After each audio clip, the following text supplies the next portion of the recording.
eh bien, nous allons, c'est l'esprit d'Agrovif, eh bien, partager des retours d'expérience. J'ai le plaisir d'appeler Nathalie, Julia d'Orial, Christian Capasso de Sodial et Louise Forteau de 2M à me rejoindre. Vous pouvez les applaudir pour une séquence table ronde. Merci de vous installer chacun sur un pupitre. J'en profite pour faire un tour de table. Voilà, Laure, vous me rejoignez. J'en profite pour vous présenter, directrice de recherche chez O2M, cabinet conseil indépendant. C'est bien ça, oui. Louise, créé il y a 15 ans par Olivier Messager, spécialiste de l'ingénierie en impact environnemental. Un cabinet basé dans le Grand Ouest, des docteurs, des ingénieurs qui travaillent sur l'analyse et l'amélioration de la dimension environnementale des systèmes alimentaires, avec des approches produits, c'est l'ACV, mais aussi des approches organisationnelles. Et vous, eh bien, effectivement, vous êtes la directrice d'un pôle de 6 personnes et vous êtes sur ces sujets, les sujets sur lesquels on n'a pas de réponse. C'est bien ça, Louise? Oui, exactement, c'est tout à fait ça. Donc, en effet, ça fait 15 ans qu'on existe. On est 45 aujourd'hui. On est basé sur Angers, Rennes, Bordeaux et Rouen. Et notre base initiale, c'était vraiment l'impact environnemental des produits agricoles et alimentaires. Merci, Louise. Christian Capasso, vous êtes chef de projet système d'information à la DSI de Sodial. Sodial, 17 000 éleveurs, 4,4 milliards de litres de lait collectés par an, valorisés dans 75 sites en France. On l'a compris, vous êtes la principale coopérative laitière française, l'une des principales coopératives d'ailleurs à l'échelle européenne et mondiale. Des marques connues, Candia, Entremont, Yoplait, entre autres, on ne va pas toutes les citer. Et vous êtes basé à Lyon. Vous avez d'abord collaboré dans le groupe pour implémenter le PLM de Kindou sur les BU Candia et fromage PGC, puis intégré Sodial en 2022 pour la mise en place de la partie gestion des data produits orientés PIM, avec un outil concernant là les principales BU. C'est bien ça, Christian? Oui, effectivement. Merci à tous d'être présents et merci pour la présentation. J'ai la chance de faire partie d'une grande maison connue de tous. Je pense qu'on a tous eu nos produits quelque part dans nos frigos. On s'attache beaucoup depuis quelques années à travailler sur ces données environnementales. On a entre autres un projet très ambitieux de réduire de 30% notre empreinte carbone en 10 ans. Et ça nous amène à beaucoup nous poser des questions sur la data RSE et data produits environnemental. On va y revenir, Christian et Nathalie Julia, bonjour. Vous êtes directrice RSE du groupe Orial. Et donc, après un parcours dans le marketing des produits laitiers en France et à l'international, vous avez rejoint Orial en 2017. Orial, la branche lait du groupe coopératif Agrial. 4000 adhérents, éleveurs laitiers, 25 sites de production et de transformation. Des marques aussi que l'on connaît bien, Soignons, Grand Fermage, Agrilait. Et puis aussi des fromages pour les industriels. Orial est un leader de la mozzarella avec des sites qui ne sont pas très loin, Herbignac, Luçon, et également une activité bien sur les poudres laitières. Et depuis septembre 2002, eh bien, c'est une création de poste. Vous êtes 2022. directrice RSE. 2022, effectivement, c'est assez récent. C'est assez récent. Et vous, donc, votre engagement, votre leitmotiv, eh bien, c'est la responsabilité sociétale de la marque et puis d'engager, un mouvement vers des pratiques à moindre impact. Tout à fait. Donc, j'ai à la fois la casquette industrielle, réduire nos impacts sur nos usines, nos déchets, nos énergies, nos emballages, etc. Mais en tant que coopérative, on a aussi tout le travail de faire progresser les pratiques agricoles vers l'agroécologie, avec un travail de terrain très important, et on pourra en reparler, un sujet data très complexe. Alors, première question pour rentrer dans le vif du sujet, affichage environnemental. Vous avez assisté à la présentation de Vincent Collomb. Quelle est votre position? Vous avez la parole, Nathalie, c'est vous qui commencez. Est-ce que vous vous engagez dans le sujet? Si oui, pourquoi? Alors, on est engagé dans le sujet à 2 niveaux, c'est-à-dire qu'on est pilote donc avec un autre partenaire pour tester la version 2 de l'affichage environnemental, donc ces fameux questionnaires semi-spécifiques. Ça nous permet, dans un premier temps, de voir quelles sont les données nécessaires, et notamment les données agricoles qu'il va falloir avoir pour pouvoir discriminer certaines pratiques et avoir ces points de bonus. Donc ça, c'est un vrai sujet. Donc on est en phase pilote, on teste le modèle, ça nous permet de nous structurer. On va y revenir sur cette démarche. Et puis, il y a l'enjeu transparence consommateur, donc à la fois pour nos marques, mais aussi pour les marques de nos clients. On est en veille de voir comment va être la perception du consommateur sur ces sujets. Mais dans tous les cas, on est persuadé que cette démarche nous permet de progresser. Après, de communiquer, on verra à quelle échelle, mais en tout cas pour nous, ça permet de structurer les infos, d'identifier nos marges de progrès et de mettre en mouvement les équipes. Et on sent qu'effectivement, le moteur clé, c'est la transparence à tous les niveaux dans votre démarche RSE et que du coup, l'affichage environnemental va être un des leviers. Ce sera un des leviers pour justement, face à nos clients, pour leurs marques de distributeurs, face à nos consommateurs, pour nos propres marques, montrer ce que l'on fait et valoriser certaines pratiques agricoles notamment, ou certaines démarches de progrès, notamment sur les emballages ou ce qu'on peut faire sur nos énergies.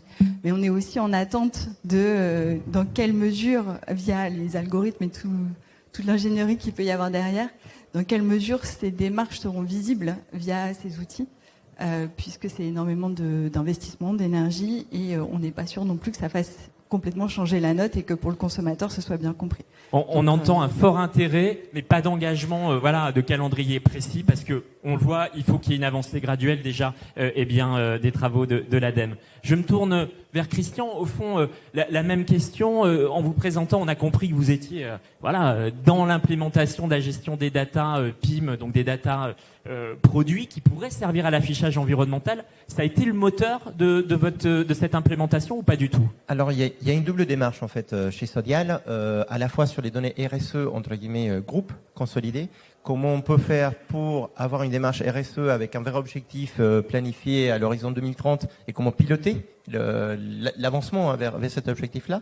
Donc on a travaillé déjà depuis quelques années à l'outillage qui nous a permis de tracer toutes ces évolutions, tous ces indicateurs, les remonter depuis les usines jusqu'à nos BU et ensuite au niveau groupe. Il faut savoir que chez Sodial, on a 5-6 très grosses structures avec des organisations très différentes et ça demande déjà un gros travail de consolidation et d'harmonisation de ces données RSE.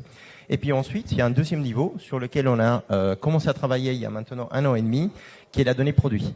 Alors la donnée de produit, il y en a des différents types. Il y a la donnée de produit de base qui est liée à la formulation, aux données nutritionnelles, et puis ensuite il y a la donnée plus orientée affichage environnemental, qui est la surcouche à laquelle on commence à s'attaquer aujourd'hui. Alors on va rentrer dans ce détail-là, mais pour bien comprendre, avec Nathalie, on a vu qu'il y avait l'enjeu de transparence, donc moteur de cet intérêt pour l'affichage environnemental. Ce que j'entends, c'est qu'au fond, là pour l'instant, dans votre projet, l'affichage environnemental vient un peu se greffer sur un projet initial qui est peut-être lié à une évolution aussi dans la structure du groupe, tout simplement. Alors, absolument. On a eu la chance de réintégrer complètement Yoplait il y a un peu plus d'1 an. C'est une maison qu'on avait fondée en 65 et on avait vendue il y a quelques décennies à une entreprise américaine. Aujourd'hui, cette belle marque est à nouveau 100% française. On s'en réjouit. Et avec leur expérience, on a pu aller chercher une expertise sur la gestion de la donnée produit. Donc aujourd'hui, ils sont pilotes chez nous de ce projet-là qui a été lancé, qui a été mis en production avec les équipes de Kindle il y a quelques mois en arrière. Et en tant qu'entreprise pilote, derrière, ils servent de base de travail pour les autres BU. Donc finalement, c'est une volonté d'harmonisation qui est le point de départ sur ce projet. Alors 3 choses. Harmoniser la donnée, parce qu'il faut déjà savoir de quelles données on parle et puis essayer d'avoir une gestion assez homogène, un modèle cœur commun. Sécuriser. C'est extrêmement important pour nous de sécuriser les données. On est dans un monde où l'informatique reste une porte ouverte au danger d'attaque. Donc sécuriser nos données sont importantes. Et puis le dernier, c'est la fiabilisation. Savoir que la donnée qu'on va capter, qu'on va traiter, qu'on va diffuser, elle est fiable au moment où on la diffuse. Louise, on vient d'avoir les 2 témoignages d'industriels de l'agroalimentaire, de groupes coopératifs. Vous avez un regard assez diversifié évidemment sur le paysage de l'agroalimentaire national. Est-ce que les conditions au regard de ce qui s'est dit ce matin sont réunies pour qu'il y ait un engagement massif des entreprises sur le sujet de l'affichage environnemental? Alors nous, on accompagne tout type d'entreprises, petites et grandes. C'est vrai qu'on a un gros pool de petites entreprises. Là, on a plutôt des grands groupes. Et on voit que les grands groupes sont bien en avance sur le sujet, ont peut-être eu déjà l'historique lié au bilan carbone, au BGS obligatoire, des choses comme ça, qui les ont acculturés sur le sujet, ce qui n'est pas forcément le cas pour les petites entreprises. Donc on sent qu'il y a des volontés des personnes qui souhaitent se lancer dans la démarche, mais il n'empêche que c'est pas généralisé, que c'est pas si simple, que ça coûte de l'argent, c'est pas évident de mettre ça en place, et qu'il y a beaucoup de manque encore de compétences et de connaissances sur le sujet qui font que tous les groupes pourraient s'emparer du sujet. Donc besoin d'accompagnement externe à l'heure actuelle parce qu'il y a pas assez de personnes qui sont expertes dans le domaine, comme les Vincent Collomb, pour pouvoir réaliser réellement toutes les études qui sont demandées. On est au début d'une histoire. Vous qui êtes une spécialiste de l'évaluation environnementale, on sait que quand on fait une ACV, un bilan carbone, le poids de l'amont agricole est très important. c'est sans doute pas un hasard que nous ayons deux groupes coopératifs autour de la table ce jour. Il y a une notion de filière qui est importante. Oui, tout à fait, exactement. C'est vrai que des fois, on demande donc de réduire l'impact environnemental et notamment à l'échelle carbone de 50 à 100%. Il n'empêche que dans certains groupes, c'est pas possible si on ne fait qu'à l'échelle du groupe, puisque l'impact environnemental est porté, en tout cas pour l'agroalimentaire et l'agricole, surtout c'est la partie amont agricole. On est à plus de 50% généralement de l'impact qui vient de l'amont agricole. Donc en fait, si on ne s'intéresse pas à cet impact-là, si on ne prend pas en considération les émissions réelles de la production agricole, en fait, on peut difficilement avancer sur le sujet et vraiment réduire son impact. Une notion de filière qui est au cœur de vos démarches, Nathalie, Christian, Nathalie. Alors, nous, effectivement, sur les produits laitiers, l'impact de l'amont, c'est plus de 80% de l'impact environnemental. Donc, comme je disais tout à l'heure, on fait beaucoup d'efforts sur nos usines, nos emballages, mais quelque part, ça impactera peu la note. Donc le vrai sujet, c'est la donnée agricole, faire progresser les pratiques agricoles. La complexité de tout ça, c'est que quand on redescend dans les bottes, les agriculteurs, ils ont quand même beaucoup de choses à faire et remplir des questionnaires, c'est quand même une charge de travail supplémentaire. Donc on a la segmentation basique, on va dire, entre du bio et du conventionnel, où là on a des cahiers des charges et par conséquent c'est assez facile de déterminer les impacts. Mais malgré tout, on a beaucoup de producteurs qui sont sur des démarches de progrès, que l'on n'a pas forcément une volonté de segmenter, puisque de la segmentation, c'est aussi des surcoûts et des sur-impacts environnementaux, puisque ça veut dire ségréguer le transport, l'industrie, etc. Donc il y a un vrai sujet de comment on identifie les progrès faits par des agriculteurs. On a beaucoup d'éleveurs laitiers qui sont en agriculture de conservation des sols, par exemple. Aujourd'hui, je ne suis pas capable de vous dire sur les 4000 combien ils sont. Malgré tout, on sait que les impacts de ce type de pratique sont positifs.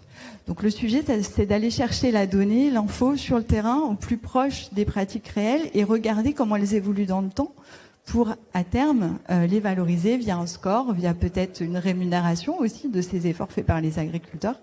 Donc il y a tout un sujet et on est en train de se structurer justement avec des outils dans la coopérative pour pouvoir capter ces informations sans ralourdir la charge de travail des agriculteurs. Donc il y a un gros travail derrière opérationnel. Et puis il faut aussi faire prendre conscience aux agriculteurs, aux éleveurs en ce qui me concerne, de l'intérêt de tout ça. Parce que voilà, ils ont déjà beaucoup de critiques, de contraintes, et en fait ils ont aussi un rôle positif sur l'environnement. Et c'est aussi ça qu'il faut valoriser dans toutes ces démarches. Et l'intérêt, ce que je comprends entre les lignes, ce que vous dites, c'est que l'affichage environnemental, pour vous, il aura un intérêt s'il permet de vous différencier, c'est-à-dire tout simplement d'avoir, voilà, c'est l'évidence, mais une meilleure note que les confrères dans les linéaires de la grande distribution notamment. Et donc, ça veut dire qu'il faut aller vers du spécifique. Et j'entends aussi qu'au fond, et c'est peut-être l'expérimentation que vous êtes en train de mener, vous avez besoin de solutions digitales pour automatiser en fait cette collecte. Tout à fait. Il y a un gros sujet data sur tout. Et l'idée, ce sera de pouvoir à terme analyser cette data. Enfin, déjà, la capter, la structurer, et puis de l'analyser et d'en tirer des bénéfices, soit via l'affichage environnemental, soit via aussi nos différents reportings, notamment CSRD et autres qui vont arriver. Alors, on peut en dire quelques mots. La réglementation CSRD, c'est vrai que c'est important. Règlement européen sur le reporting extra-financier des indicateurs RSE qui vont progressivement, dans les prochaines années, devenir obligatoires et s'imposer à toutes les entreprises dès lors qu'il y aura un minimum de chiffre d'affaires. Je crois que c'est 40 millions d'euros, donc ça concerne largement le secteur agroalimentaire. Et ça viendra peut-être alimenter justement les bases dont vous parlez. Tout à fait. Tout va un peu dans le même sens. Mais je pense qu'on est au début de l'histoire, en tout cas, puisqu'on n'est pas des entreprises de data. On est plutôt des entreprises du terrain, agricoles, industrielles. Donc, il y a tout un changement aussi de notre fonctionnement, nos organisations qui va découler de tout ça. Christian, alors vous avez les mains dans la data, si j'ose dire, l'œil peut-être, je sais pas. Vous y mettez en tout cas évidemment toute votre énergie. Comment on mène des projets dont on vient de parler? C'est quoi les clés pour réussir ce projet de collecte et de validation des data? Alors, juste avant, en intro de la réponse, je rebondis sur ce que disait Nathalie. Il y a quelque chose qu'on m'a dit le premier jour de travail chez Sodial. C'est si nous avons un travail aujourd'hui à la DSI, c'est parce qu'il y a des éleveurs à la base. Pas l'oublier. Et nos éleveurs, ils sont là pourquoi? D'abord pour nourrir la France. Donc c'est un beau métier qu'ils font, qui nous nourrit tous les jours. On leur doit beaucoup, malgré tout ce qu'on peut dire sur le métier d'agriculture, sur l'environnement et autres. Aujourd'hui, on est nourri grâce à leur métier. C'est important à savoir. Quand on prend un projet de ce type-là chez nous, on a les deux impacts. On a toute la partie amont, puisque c'est la fourniture de matières premières essentielles. Et puis chez Sodial, on a 5 BU qui sont dédiés à la transformation des produits, du lait de consommation au fromage, la poudre de lait, les desserts lactés, etc. Ça veut dire qu'on a des masses de données très importantes. Par rapport à ce que disait Louise, on pourrait faire quand on a quelques produits au catalogue des ACV à la main, entre guillemets, ou manuellement, ou les solliciter à un cabinet expert. Chez nous, on a des milliers de références qui font l'objet de projets d'innovation extrêmement fréquents, extrêmement nombreux. Donc on peut pas passer notre temps à ça. Donc on va être obligé à un moment donné de s'outiller. S'outiller, ça veut dire prendre des logiciels spécialisés, capables de gérer ces masses de data de manière fiable. Pour mettre en place ces projets-là, nous, on travaille déjà depuis quelques années, on a eu un petit peu d'expérience, certaines réussies, d'autres avec plus de complexité. La première chose qui nous semble importante, c'est d'avoir l'adhésion des équipes terrain. Alors que ce soit des équipes marketing, R&D, qualité, qui sont au contact de la data et qui doivent la travailler, que ce soit aussi des équipes amont, comme disait Nathalie, si on leur demande un travail, il faut que ça ait une valeur ajoutée. Aujourd'hui, ça veut dire que chez L'Oréal, chez Sodial, chez nos confrères, il faut qu'on soit chacun capable de mettre en évidence auprès du consommateur toutes les spécificités de nos approches commerciales et de production. Donc on va travailler sur les équipes, on va travailler sur les CODIR pour dégager de la ressource. Un projet de travail data, c'est un travail consistant, c'est quelques années d'engagement pour arriver à transformer une entreprise, pour s'orienter vers la data. Il faut dégager des ressources humaines, il faut dégager des ressources financières. Donc il faut que ce soit un vrai projet d'entreprise, ça ne peut pas être porté par un service. C'est l'ensemble des services qui sont mobilisés. Ça, c'est le premier élément. Ensuite, on va travailler souvent, en tout cas c'est le cas chez Sodial, dans un axe d'harmonisation et de process, de corps modèle unique. Parce qu'à un moment donné, l'objectif, c'est de consolider des données et il faut qu'on puisse rapprocher toutes ces données-là ensemble. Et puis finalement, on va passer à un outil. Il y en a plein sur le marché. Nous, on a sélectionné Kindu il y a quelques années pour traiter la donnée de base, qui représente peut-être 80% de la donnée nécessaire à la partie affichage environnemental. On rajoutera, dès qu'on sait exactement ce qu'il nous faut, la surcouche de données environnementales pour calculer les ACV. Et puis à partir de là, être capable de proposer un affichage évolutif, puisqu'on l'a entendu dans le discours de Vincent, aujourd'hui les choses ne sont pas figées, il y a déjà 3 versions à venir, donc il va falloir être capable de s'adapter aussi dans le temps. Donc garder des modèles très très souples. Merci Christian, je me tourne vers Louise. Donc on est dans le comment et notamment dans les solutions digitales. Qu'est-ce que quel est votre regard et qu'est-ce que vous pouvez apporter sur ce sujet? Tout ce qui était dit est vrai, je suis tout à fait d'accord. Chez O2M, on a construit notamment avec Kindu en partenariat le module éco-conception compact, ce qui était la première base. Et très vite, en fait, on s'est rendu compte qu'il fallait une suite logicielle qui allait jusqu'au bout et donc jusqu'à l'amont agricole. Donc on a aussi construit FarmTerix à côté, qui prend en compte l'impact environnemental donc des produits agricoles et qui va pouvoir se lier à Compact pour pouvoir donner des résultats spécifiques. Donc c'est vraiment pour nous. En effet, la souveraineté de la donnée, c'est essentiel. C'est un sujet du moment. C'est compliqué, c'est complexe.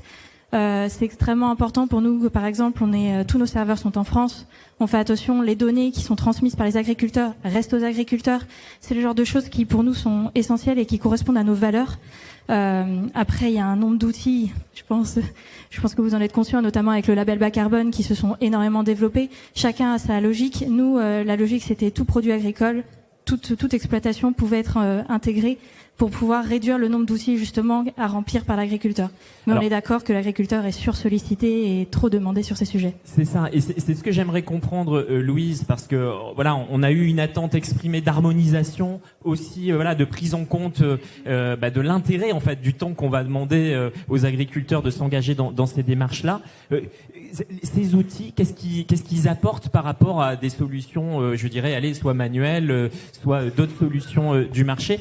Et en fait, comment on les rend à la fois simples et à la fois suffisamment pertinentes pour qu'on arrive vers des infos spécifiques qui permettent de se différencier in fine? Ce qui différencie, en fait, c'est par rapport à Agribalis. Donc là, on a parlé de la base de données Agribalis construite en France, qui est une des seules base de données qui existe dans le monde, qui est extrêmement intéressante. C'est là où on était vraiment pionnier sur le domaine. Ça a quand même été créé en 2014. C'est quand même assez incroyable d'être autant en avance sur le sujet. Il n'empêche que du coup, l'affichage environnemental sur les niveaux 1 et 2 seront plutôt basés sur Agribalise, et qu'à un moment, pour pouvoir se différencier, le seul moyen, c'est d'avoir les données spécifiques. Et c'est là où en fait notre outil va répondre. Donc Compact, lui, permet d'avoir et les données non spécifiques et les données spécifiques. FarmTerix va permettre d'avoir les données spécifiques. Donc ça permet d'avoir du coup un équilibre et de pouvoir avoir donc soit le niveau 1, le niveau 2 ou le niveau 3 en fonction des besoins et de la demande sur le moment. Mais je voudrais faire écho à la présentation de Vincent qui prenait par exemple l'exemple des haies. Avec une cartographie très précise, mais est-ce qu'à l'échelle de l'exploitation, c'est une information qu'on va avoir et qu'on va pouvoir rentrer exploitation par exploitation? Oui, tout à fait. Exactement. Et ça, Nathalie, nous, on travaille là-dessus, justement. C'est cette échelle-là, oui. on parle par exploitation d'avoir des données aussi oui. Spécifiques. Alors, troisième temps de cet échange, allez, on se tourne vers les perspectives, vers demain. Qu'est-ce qui pour vous va être déterminant et à quelle échéance, alors je me tourne vers Christian, on peut envisager que vous soyez en mesure de partager un affichage environnemental, enfin en tout cas de pouvoir avoir les données pour l'afficher sur les packaging des produits de votre groupe. Dans le cas de Sodial spécifiquement, je pense qu'on est à la veille des vrais projets qui s'approchent de l'affichage environnemental. On a besoin bien entendu d'abord de stabiliser le modèle de l'ADEME. Donc les données de Vincent étaient extrêmement précieuses pour nous. On sait qu'à la fin de l'année, on devrait avoir une vision beaucoup plus claire.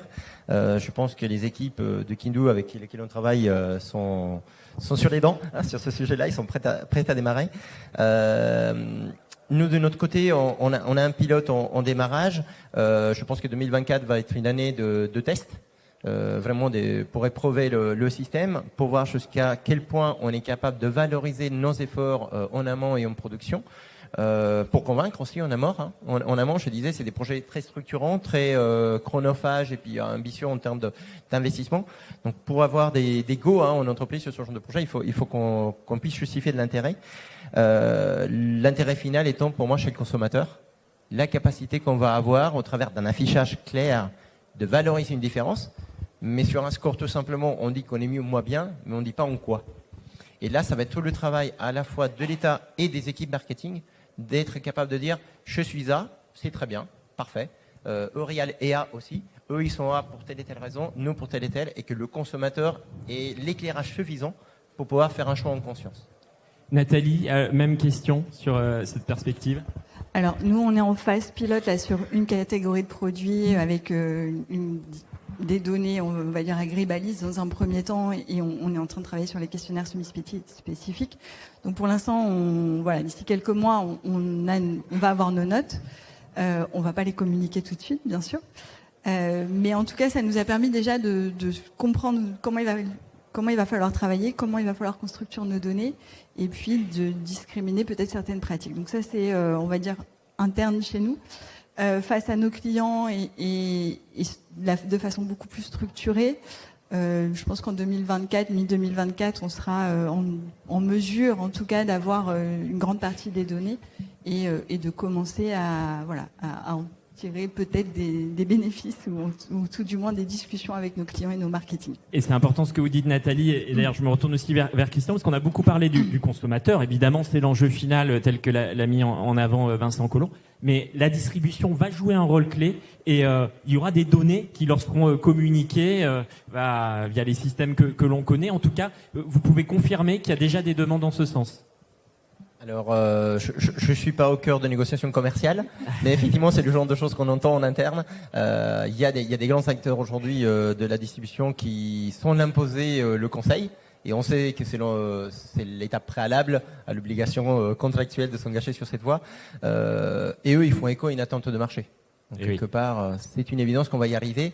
Après, il y a des temps qui sont incompressible. Si effectivement les résultats de l'ADEME sont prononcés en fin d'année, on ne va pas être capable au premier trimestre de produire les résultats. Bien sûr. Donc il y a aussi un temps de production et de travail en amont qui est indispensable. 2024 on teste, je pense qu'en 2025 la plupart des entreprises vont commencer à vraiment produire de la donnée fiable. Entendu, c'est très clair. Louise, dernier mot avant les questions-réponses. Sur les perspectives, pour vous, quelle va être justement la clé pour que l'affichage environnemental se déploie largement ? Financier, je dirais. En fait, là, on parle des grands groupes, vous êtes déjà en avance, on en a déjà parlé. Les petites entreprises, c'est plus compliqué. On fait pas mal d'opérations collectives avec des petites entreprises, notamment la marque Normandie, la marque Bretagne. On sent qu'ils essaient, qu'ils tentent, mais il n'empêche qu'à l'échelle d'une petite entreprise, c'est pas toujours facile de se lancer dans le process, de, par exemple, prendre un outil. C'est pas si simple. Et ça, en fait, ils vont prendre du retard par rapport aux grands groupes. Et ça va peut-être se sentir en fait en fin 2024-2025. Et ça peut être un sujet de société qui pourrait grandir, en tout cas une fois le lancement de l'affichage environnemental. Après, une fois que l'affichage et la méthode sera disponible, il y a aussi toute la partie outils avec certification des outils qui va être essentielle pour aider notamment les industriels à se retrouver parmi la flop d'outils qui ont été développés ces dernières années et mettre en avant vraiment la seule et unique méthode qui sera disponible à l'échelle française déjà. Effectivement. Merci pour cette perspective. D'ailleurs, on pourra y revenir sur l'échange de questions-réponses. On peut les applaudir déjà pour cet échange qui nous a permis d'y voir clair dans la réalité, vous, de vos entreprises respectives. C'est le moment de partager des commentaires, des témoignages ou de demander des précisions à nos invités qui nous font l'honneur d'être avec nous aujourd'hui. Un micro circule dans la salle. Oui, monsieur, on vous amène un micro.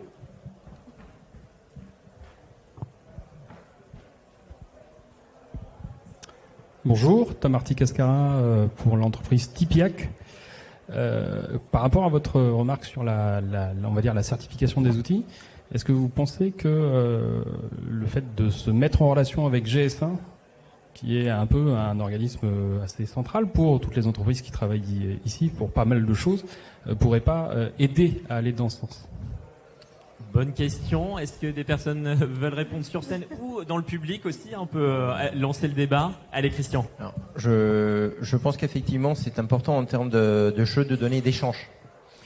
Aujourd'hui, je pense que des entreprises comme Kindoo, après je laisserai peut-être Jean-Baptiste dans son intervention préciser, je pense qu'il aura des éléments complémentaires.